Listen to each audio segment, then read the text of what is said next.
Hey, what's going on, friends and fam? It's John, and it's time for the JMART CAST for Monday, October 17th, 2022. What's going on? How are you?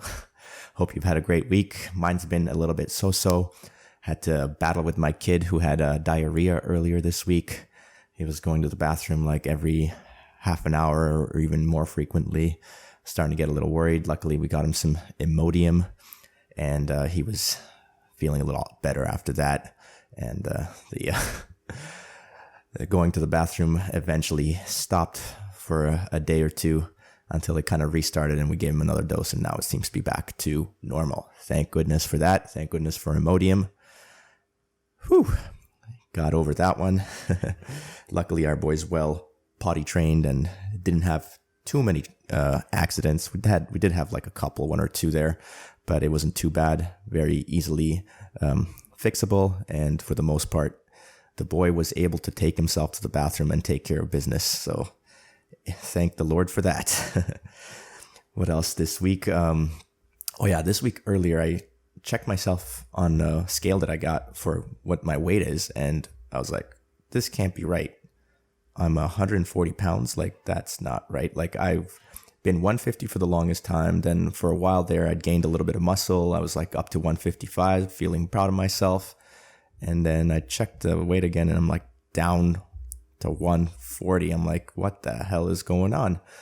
So I went to my jiu-jitsu gym, checked my weight there, and the scale was the same. I'm down to 140. I was like, Jesus Christ. How did I lose like 10, 15 pounds just like without even noticing, without even recognizing? I mean, I was noticing in the mirror. I was like, I'm looking a little bit more lean, looking a bit more jacked. Like, I was like telling myself, oh, I'm gaining muscle. But I mean, I probably lost a little bit of muscle, mostly fat though. I mean, muscular wise, I'm looking fine, just looking a lot leaner and a lot lighter apparently. So I don't know what's going on. If I had to put a guess on it, I'm probably losing some weight due to the stress.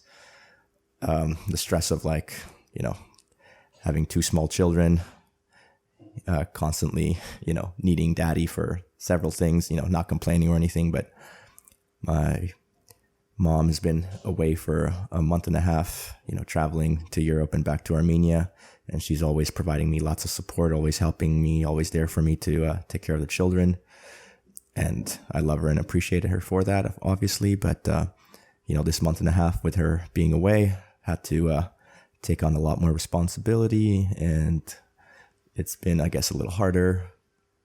And maybe that's the reason, or I'm sure it's a a constellation of things. And that's one of the contributing factors. The added stress of having a little bit less help has resulted in me losing 10 to 15 pounds. So that's very unusual. So I've been trying to eat a lot more recently, just stuffing my face with as much food as I can. Even when I'm not hungry, I'm just like, too bad, so sad. You got to just keep eating.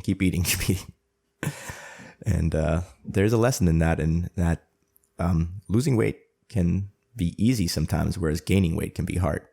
Like, the people don't like to hear that, of course, because most people these days are overweight and are trying to go the direction that I'm going, but, are having a hard time with it. But a lot of times that's due to metabolic dysfunction, health not being where it should be, in addition to activity levels. But put away the activity levels for a second there, because honestly, that has a much smaller impact than what the metabolic health is and what the diet and nutrition looks like. If diet and nutrition are dialed in, that'll help people lose weight. But if diet and nutrition are dialed in and the metabolic health is not there, it's not going to matter. You're not going to be able to absorb the nutrients that you're eating that will help your body be able to do the things it needs to do to get to a proper weight. So unfortunately, there's, a lot more to it. It's very nuanced, right? Anyway, I don't want to talk about that too much, but just a very surprising observation that I made. Let's see what else happened this week. Oh yeah, I did a new podcast with somebody who I've been following on Instagram, movement, like a parkour guy, a natural movement guy. His name's Kyle Koch. He had put out a kind of post on his page saying that I want to be on your podcast, not specifically mine, just whoever like responded to that post, obviously. And I'd been following this guy for a bunch of years now and really like the content that he produces, the kind of, I guess, message he puts out there. And I immediately jumped at the chance to invite him on to my State of Health pod, not this one, but the other one that's more health related. And so we had a great hour-long conversation earlier this week.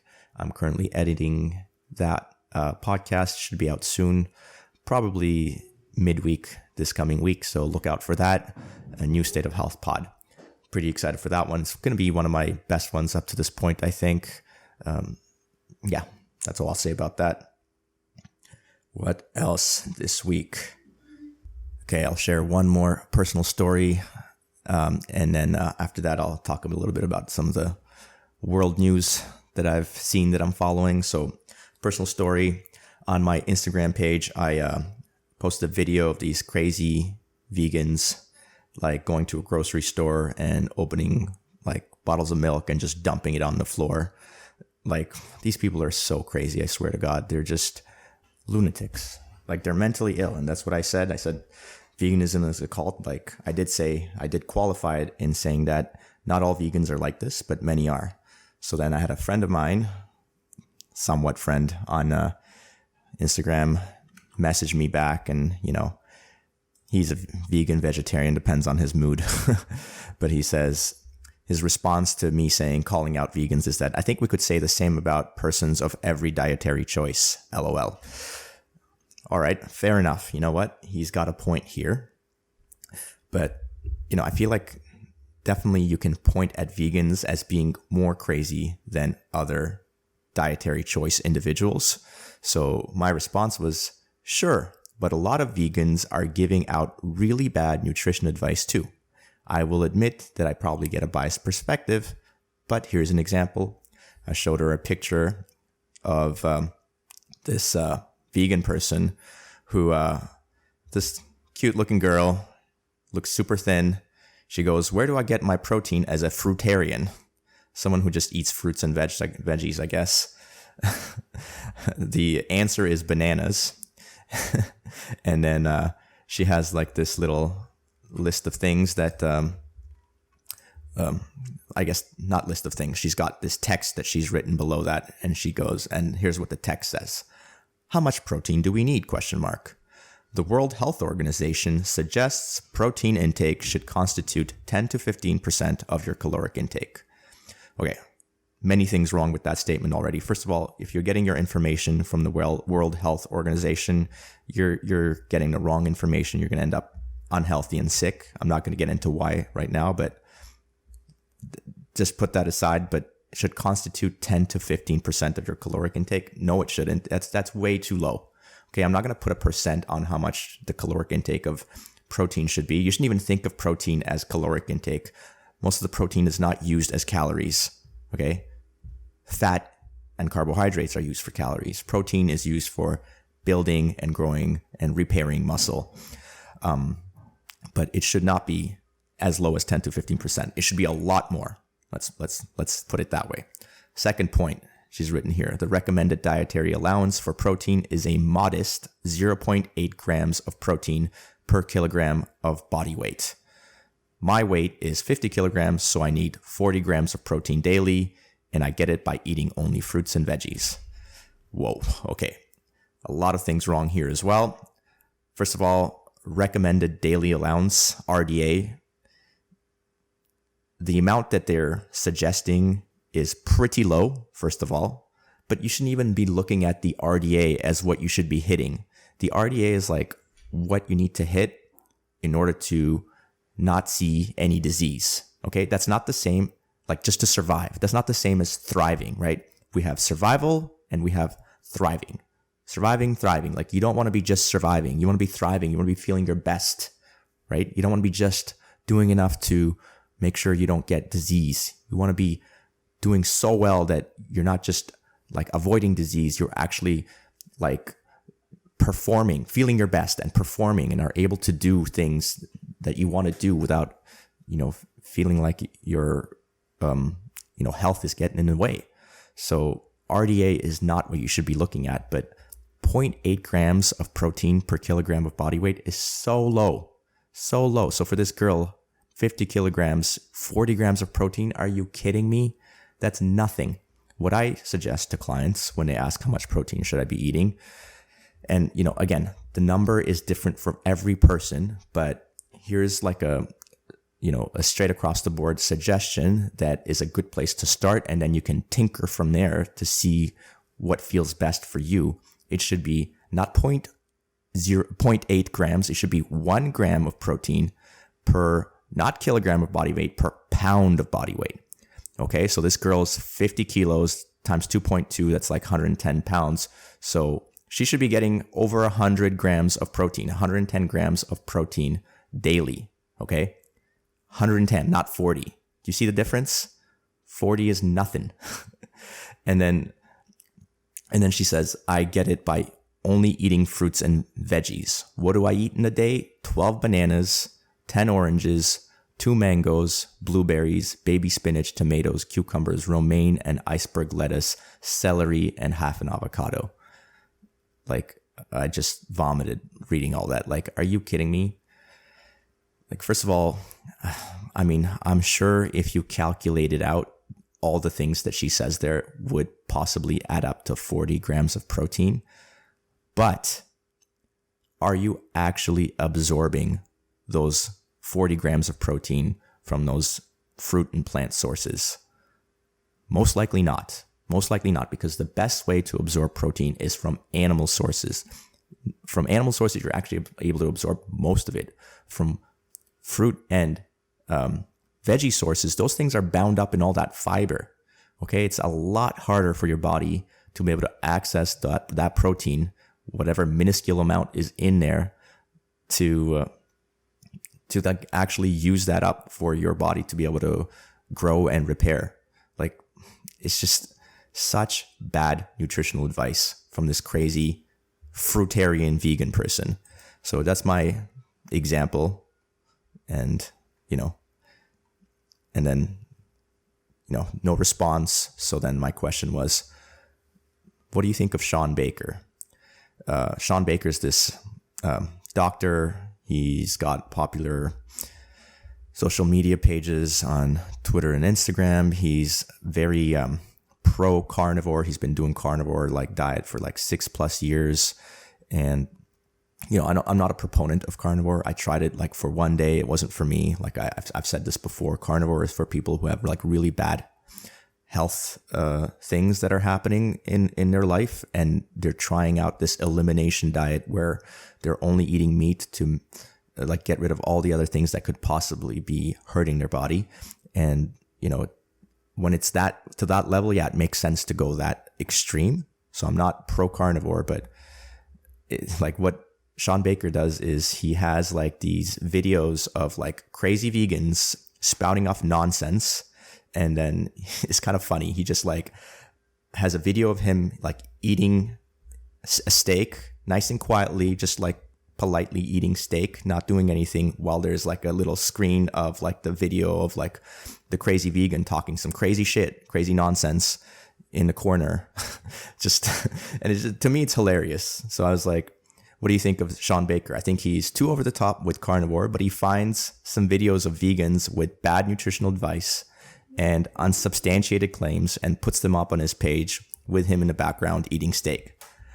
I get that it could be perceived as off-putting, but some of the stuff in those videos is often nonsense. Just wanted to have to continue the conversation since he didn't really respond to my fruitarian vegan crazy post that I sent his way. So, and the one that I sent him, it was some crazy person saying that humans are actually what is it called? Herbivores. He's saying that humans are herbivores, and he's got all this quote unquote proof, which is if you listen to it, any regular human being would listen to that as no, that doesn't make sense. So it's just funny to look at this video of this crazy person claiming that humans are herbivores while this guy in the background there is just eating his steak quietly. So his response is, yeah, I'm sure there's some wild stuff on the internet, LOL. I'd say that Sean Baker fella should probably speak to his therapist about why he feels the need to behave the way he does. LOL. People are going to say and do wild shit. Patting yourself on the back while attempting to place yourself in a superior position says something about your Dr. Sean's psychological constitution more than anything else. It's just a cry for attention, in my opinion. He could just create content that speaks to the benefits of eating meat. All right, so he completely disregards the crazy nonsense that the vegan person is saying, and focuses on Dr. Sean, which is fair enough. I asked what he thinks about Dr. Sean Baker, but clearly he's just quietly sitting there eating meat, not putting himself in any superior position. He's just illustrating for people what kind of crazy stuff's out there. It's like, do you think maybe he's just illustrating some of the insane ideological beliefs of these people? It's not like he's saying anything in the videos, just letting people watch and judge for themselves. And then he responds, I mean, I don't think it's insane to value the life of other living entities over one's personal sense of gratification. Okay. Again, not really addressing what I'm talking about. But he goes, I do, however, feel it's childish to respond the way he does. LOL. How is it childish? And also I'm sure he didn't look at Dr. Sean Baker's page, because many of his posts on his page are actually about the benefits of eating meat. Just every once in a while, he likes to throw one of these videos in there to demonstrate how crazy these vegans are. So then he goes, what's the saying? Actions speak louder than words.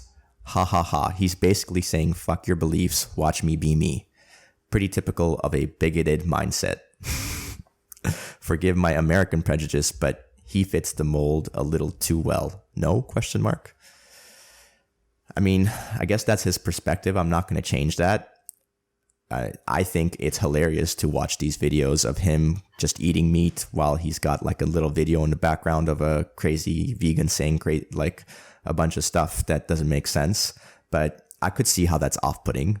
I also see the fact that, killing animals for food is hard for people to accept.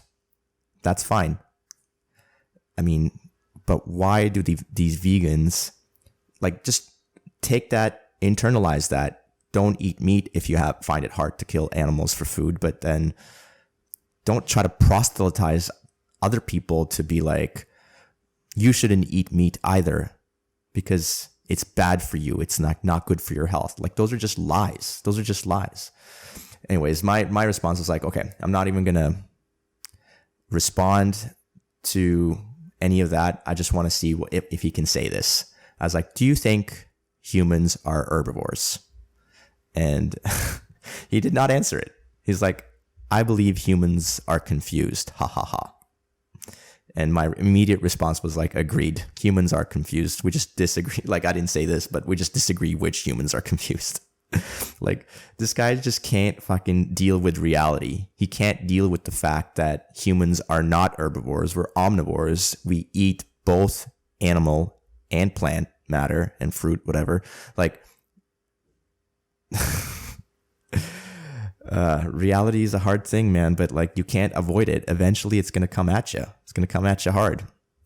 We have thousands and thousands of years of evolutionary history that can't be ignored. And if you don't want to eat meat, that's fine. That's your choice. But don't be spreading crazy ideas about how humans are herbivores and how you can get enough protein from just eating fruits and veggies. Get out of here. Do that for yourself. Fine. And just keep in mind that the fact that how those fruits and veggies are grown and harvested, there's a lot of life that has to die for that to happen as well. Okay. Just because the actual act of eating plants and veggies does not result in killing of animals doesn't mean that the whole process from start to finish, from when that thing was grown to when it gets to your mouth, does not mean that things did not have to die for that to happen, right? That always gets ignored by vegans and vegetarians. But such is the truth, and you cannot escape it. Okay, what else did I want to talk about this week? Yeah, a couple of world news that happened last week. First one being that Kanye West, he said some crazy shit online. And then because of what he said, he lost his bank accounts with one of the major banks in America. I think it was JPMorgan. I'm not 100% sure. I don't really know their banks' names that well, but he said some, I can't exactly remember what exactly he said. I think it was like, I'm going to go DEFCON 3 on Jews, something like that. He's like, and you can't even call me anti-Semitic because like blacks were the first Jews, something like that. I think I'm butchering it, but something along those lines. You know, Kanye's whatever, bipolar or whatever, and he says a lot of crazy stuff. He says a lot of stuff that makes sense, but he says a lot of crazy stuff. And you know, this time he said, I guess he crossed the line or whatever, and because of what he said, he lost his bank accounts. Like, you know, it's not right to say crazy things, but it's not right to like punish someone by taking their access to like financial services because of what he said. Like, does this make sense? It doesn't make sense. This is what happened earlier in Canada when the truckers when the people, regular people, donated money to the trucker protests. Their bank accounts got frozen, and now it's continuing. Like, it went from just regular people. It's happening to celebrities, people with a lot of money as well, with a lot of quote unquote power. I don't know if Kanye has much power, but he's got a lot of money. And, you know, people say money is power. So if it can happen to Kanye, it can happen to anybody, right? And maybe he says some crazy stuff, but that's not the right way to deal with it. Maybe somebody should come up to him and say, Kanye, what you're saying doesn't make sense. Here are the reasons why.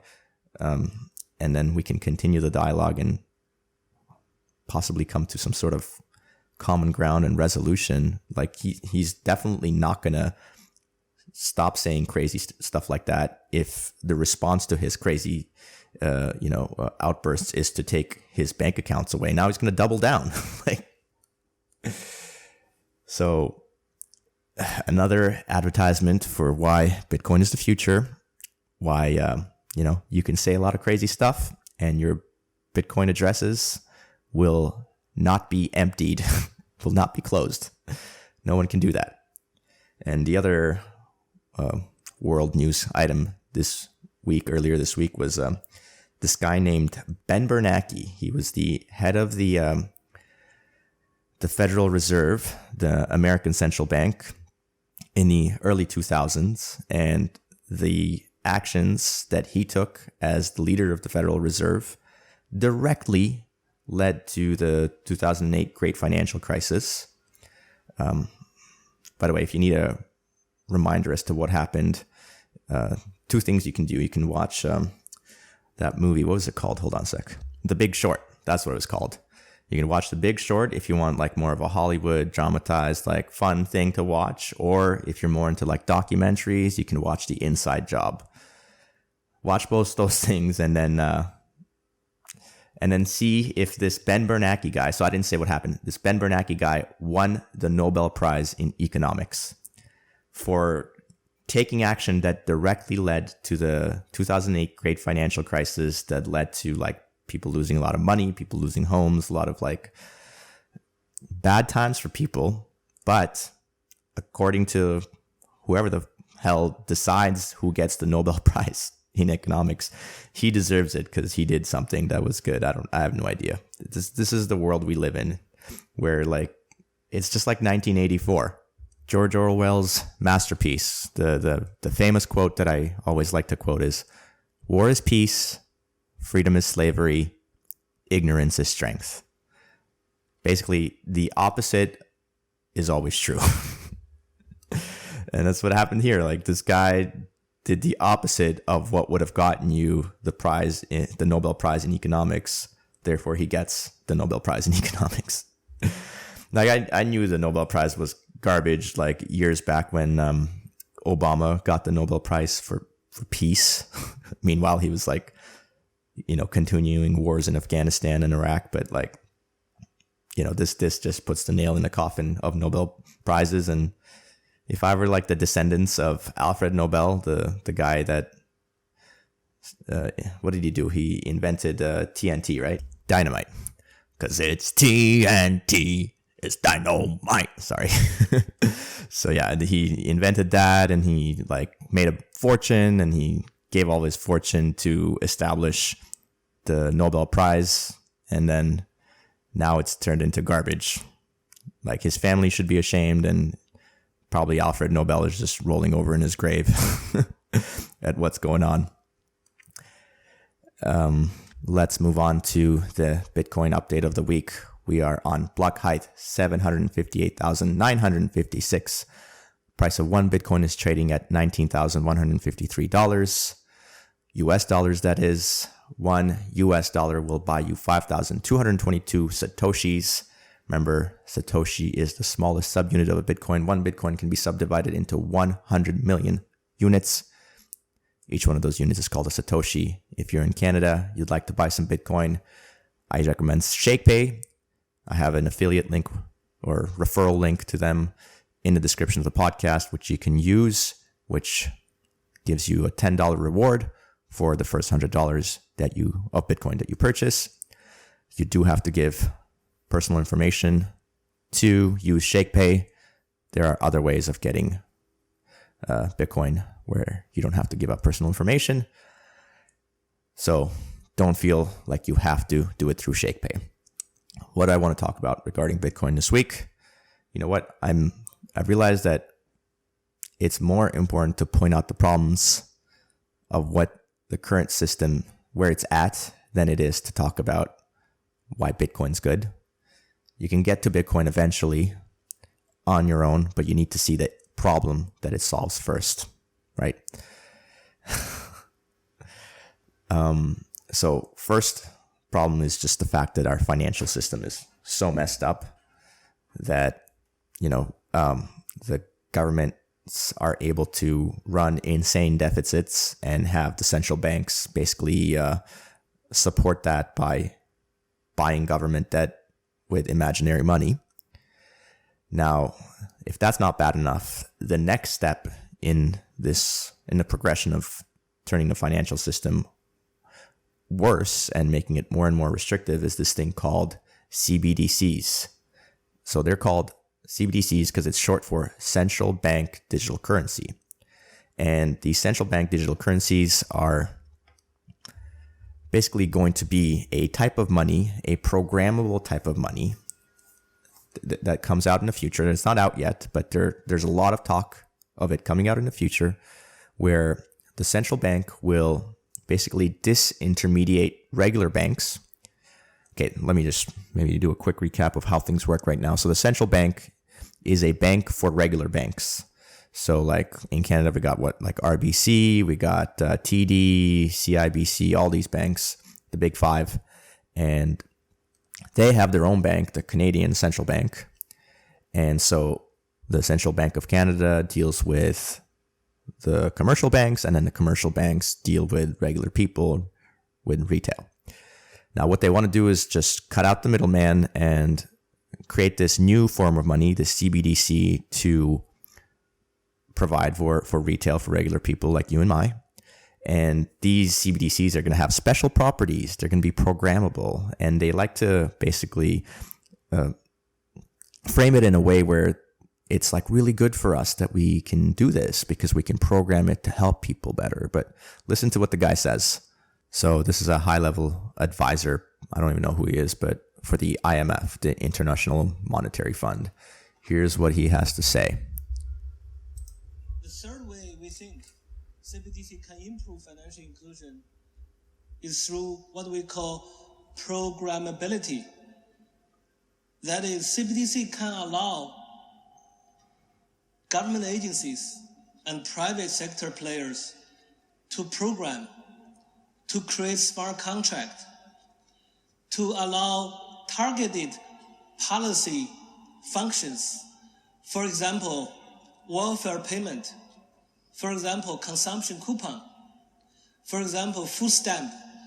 By programming CBDC, those money can be precisely targeted for what kind of people can own and what kind of use this money can be utilized. For example, for food. So this potential programmability can help government agencies to precisely target their support to those people who need support. So that way can also improve financial inclusion. Of course. Yeah. So like it all sounds great, right? Like, oh, these people need food, so we'll just have special money that like they can use exactly for food. Like that's how they like to always frame things, right? There's good intentions, but don't forget the road to hell is paved with good intentions. And once we have money that can be programmable for specific use, what do you think they're going to do? Do you think they're going to be just using it for good things? Or do you think they'll be just like, oh, excuse me, sir, but you've eaten too much meat this week.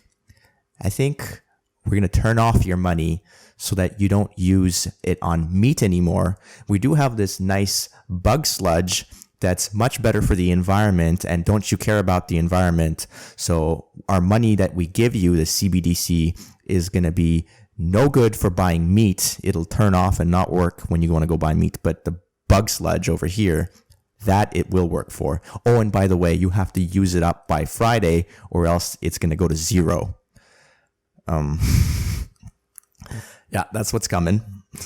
So, yeah, I don't want that. I don't think anyone really wants that if they think about it. But when it's framed like how this guy frames it, like it sounds nice. It sounds like a good thing, but it's not. It's really not. And so this is why people are turning to Bitcoin, and some people who are not able to, differentiate between Bitcoin and some of the scams that are out there. You know, they go for the crypto world. They think, oh, Bitcoin and crypto are the same. So I'll just get some Bitcoin and I'll diversify and get some crypto. But no, cryptos are all scams. And one of the biggest scams of all is the second biggest crypto called Etherium, right? And I'll play another video clip of why Etherium is a goddamn scam to give better examples so that you can avoid Etherium as well. And this goes back to what I was talking about earlier about like having to face reality, not like making up things yourself and not, thinking that you can just say stuff that's not true and make it true because you believe it. That's not how the world really works. So here's a video of this guy named Vitalik Buterin. He's the guy that invented Etherium, programmed it, him and a bunch of guys. And here's what he has to say about like the difference between Bitcoin and Etherium. And Ethereum's like responsible for creating all these other cryptos as well, because you can use basically Ethereum to make an infinite number of cryptocurrencies, and that's what's happened. But like they're all garbage, they're all scams, they're all scam coins. Stay away from the scam coins or shit coins. Here's what Vitalik has to say. So I think like to summarize that, one of the ways that I think about this in a more philosophical way is like proof of work is based on the laws of physics. And so you sort of have to work with the world as it is, right? Sorry, I should explain. So he's talking about proof of work, and proof of work is the thing that makes Bitcoin what it is. It's the main driver of what I think gives Bitcoin value. And with Ethereum, they used to have proof of work. It wasn't really real proof of work, but now they've switched to a proof of stake system. And he'll explain what proof of stake is in just a second. Here we go. You have to work with, electricity as it is, hardware as it is, what computers are as it is. Whereas because proof of stake is virtualized in this way, it's basically letting us create a simulated universe that has its own laws of physics. And that... So a simulated world with its own laws of physics. That makes no sense, first of all. But yeah, he's just trying to get away from reality. Just gives us as protocol developers a lot more freedom to optimize the system around actually having all of the different security properties that we want, right? That's completely wrong, because now that there is no laws of physics applicable to your system, you cannot actually have proper security because you're just making up rules that don't have physical constraints like the physical laws of thermodynamics that like the world reality is based on.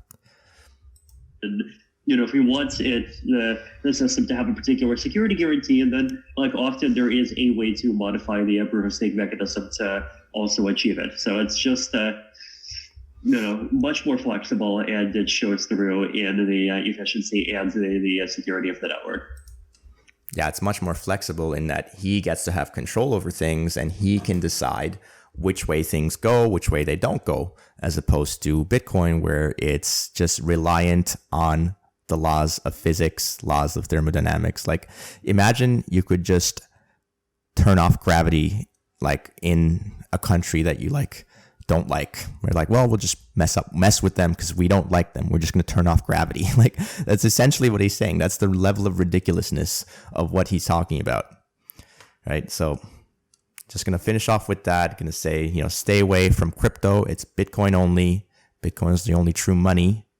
And I think this is a clear example where the guy who invented Ethereum, the second most popular cryptocurrency, the one that gives birth to all these other shitty scam coins, that's what he says. Like, so hopefully I've presented that in a clear enough manner that it makes sense why it's Bitcoin, not crypto. So with that, I'm going to sign off for the day. Thank you so much for listening. Thank you so much for sharing the video with friends and family. If you think that this is useful information, thank you so much for giving the podcast some ratings, whether it be on Apple Podcasts or on Spotify. I love you all. Thank you for listening to the end. And as always, stay active, be grateful. J-Mart out.